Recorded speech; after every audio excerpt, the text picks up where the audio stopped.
In this video, I'm going to show you how to install an air suspension kit on this Ford F-350. We have the air bags, a bunch of brackets, a lot of hardware, some lines to air it up and down, and everything that you need to put it all together in this one kit. So let's install it. Our first step will be to remove the factory bump stops. There's one right here, and you can see one over there on the other side. We're going to do the same on both sides, so I'm only going to show you one. There are two rivets that mount these on the frame, and one stud that goes from underneath and gets clamped on with a nut. So let's take off the mounting nut first, and then we'll get the grinder and air chisel out and get the rivets off the frame. To remove the mounting nut, I'm going to use a 15mm socket. I'm going to use an induction heater to apply some heat to the mounting nut. If you don't have this, I recommend that you be very careful if you're going to use a torch, just because all the wires that are here.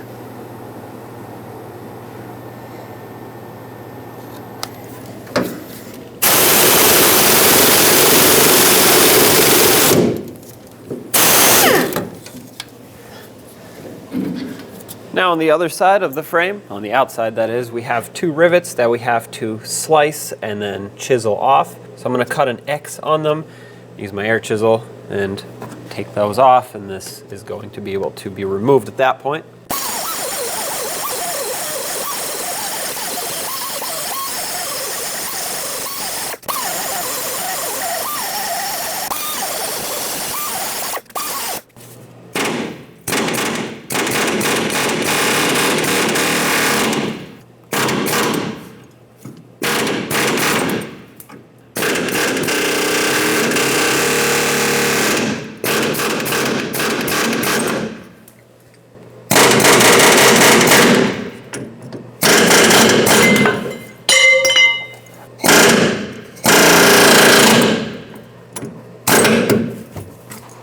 Now out of this bracket, we need this little spacer that sits right here.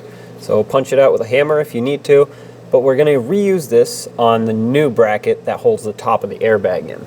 We also have this extremely large bolt that, yes, I did put anti-seize on, and that's because this vehicle lives in an extremely rust-prone climate.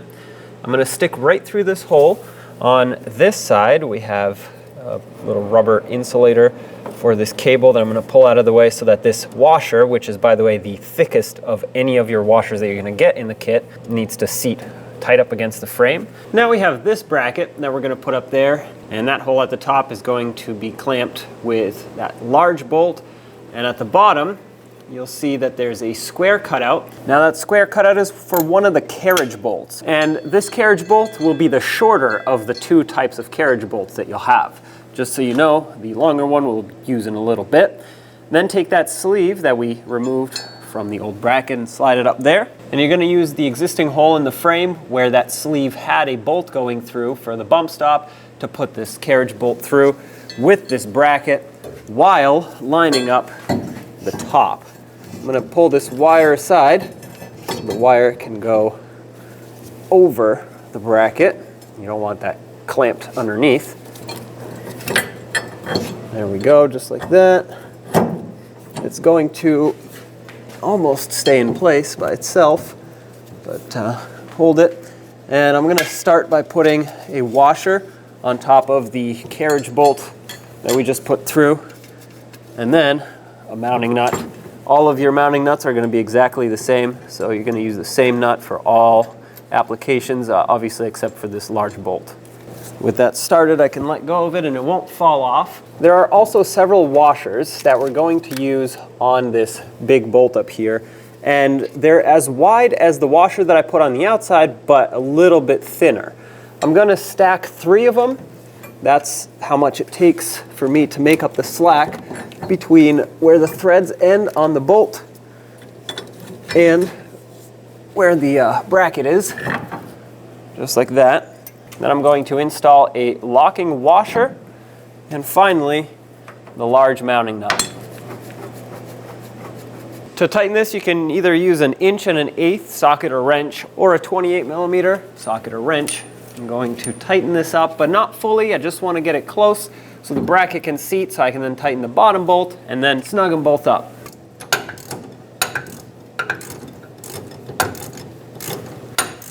That's close enough, so I'm going to tighten up the nut on the carriage bolt right here. This is a 14mm wrench or socket. All right, so that's snug. However, I'm going to leave this not 100% tightened. I'm going to go back to this one, tighten this one up, and then go back to this one and tighten that. It's kind of a back and forth game just to seat this bracket completely onto the frame. And it's important to do so so you can have the airbag centered when you're done.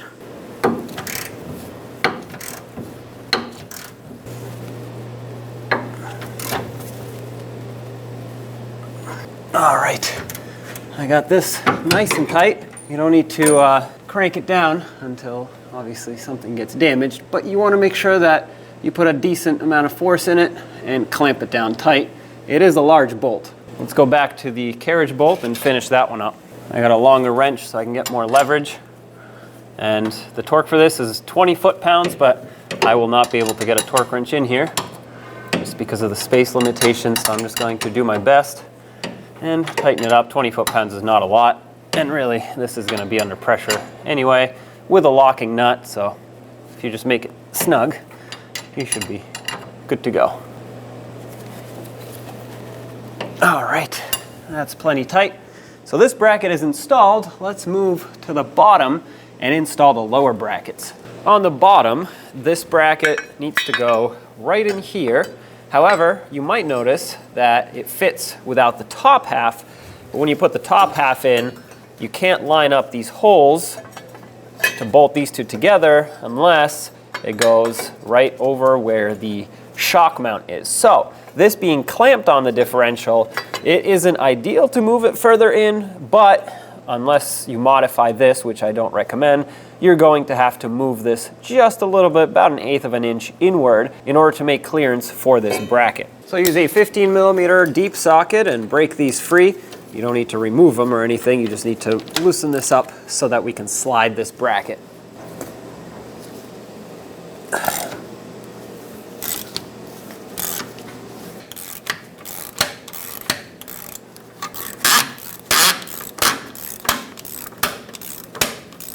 With plenty of slack created on the clamp, let's tap this inward just a little bit. And I'm going to leave this loose until pretty much the end so that I can then bring it as close as possible to where it was before after we install our brackets.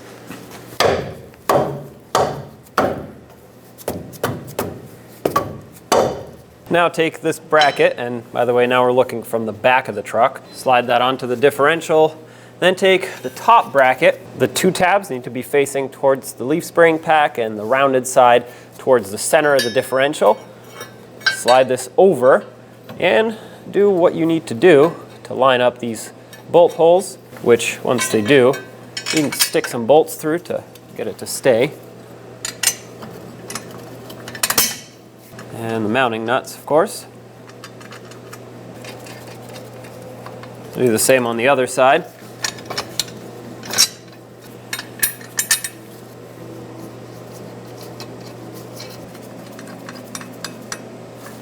You want to make sure that this whole bracket is pressed tight up against the leaf springs and bottomed out on the differential. This shock bracket should not be in your way. Once that is the case, we can tighten up these bolts.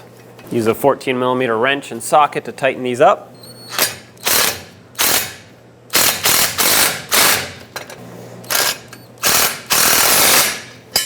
And do the same on the other side.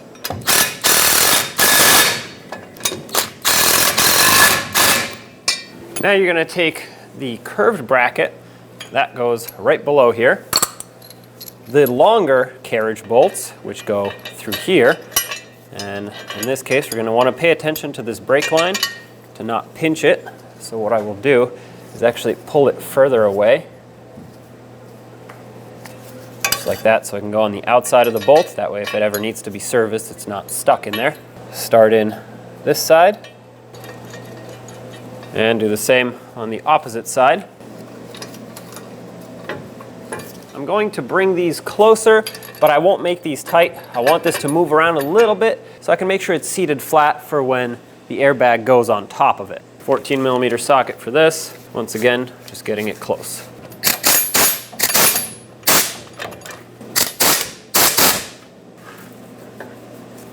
All right, it's snug, but it can still move, so let's leave it at that. We now have to bring this U-bolt in. That goes around the leaf spring and goes right through this slot right there on our bracket. What this will do is it's gonna make sure that this bracket doesn't shift sideways. Let's snug this up, but just like the bottom, we're gonna leave this not fully tightened until the airbag is seated. And tighten it up on the other side as well.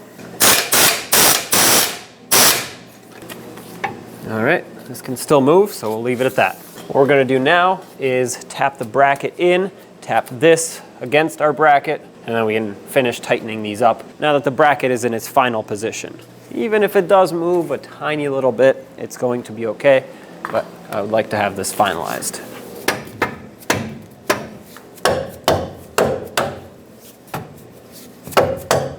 Okay, that's pressed up against. You can also turn this and allow it to pivot underneath our bracket, just like that. This actually makes it sit right where it was before. So that's good. Just so I can release some of the pressure that the shock is putting on this, I'm gonna raise this up a little with the pull jack.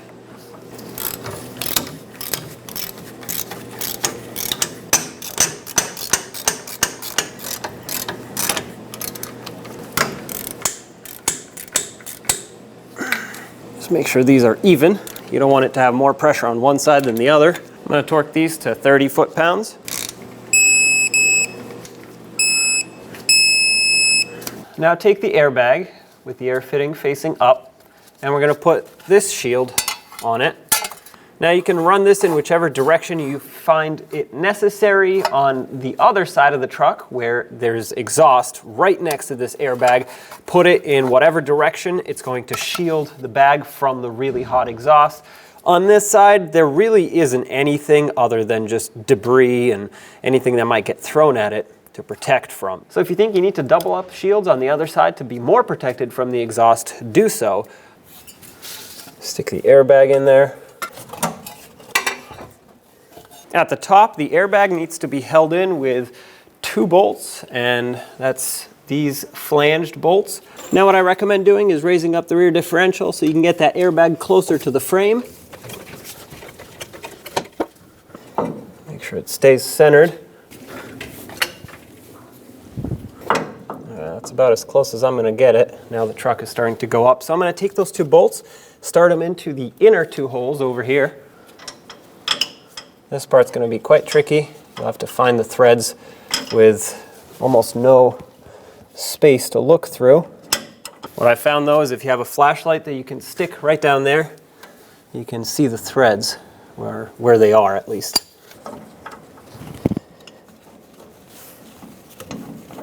Once you find the threads and the bolt drops in, you should be able to turn it by hand. Now the only thing you're going to get in here is an open-ended wrench, 14 millimeter, snug these down.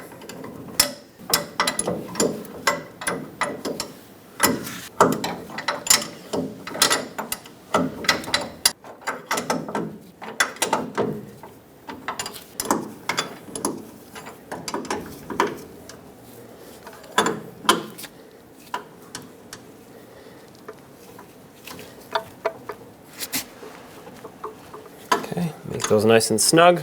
Now back underneath, let's loosen up the mounting nuts that we have on this lower bracket so that we can lift this one up to get a bolt right up in there. And this is exactly why I didn't tighten any of this completely, because I knew I would have to come back to it. I need to loosen these up as well.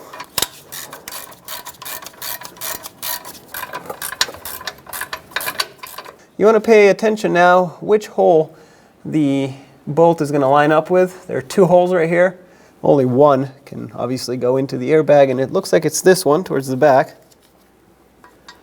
So I'm going to stick the threads of my bolt in there. There we go. All right, now might as well get this started on the airbag. And this is going to be just as tricky as doing the top ones, to where you kind of have to find the threads. All right, so now With all of that in place, we can line this up again. All right, now let's tighten up these mounting nuts. And at this point, we're gonna just fully tighten them. Make sure they're even side to side. The torque on these will be 20 foot-pounds, as well as the U-bolt that goes around the leaf springs. All right, that's 20. And 20. Let's get this one tightened up. Once again, make sure it's even.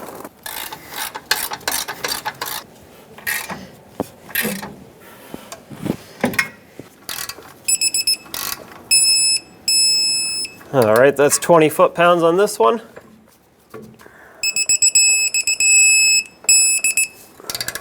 All right, that's 20 foot-pounds on the other one. Now let's tighten up this 14mm bolt. An open-ended wrench is all I'm going to be able to get in there, which is fine.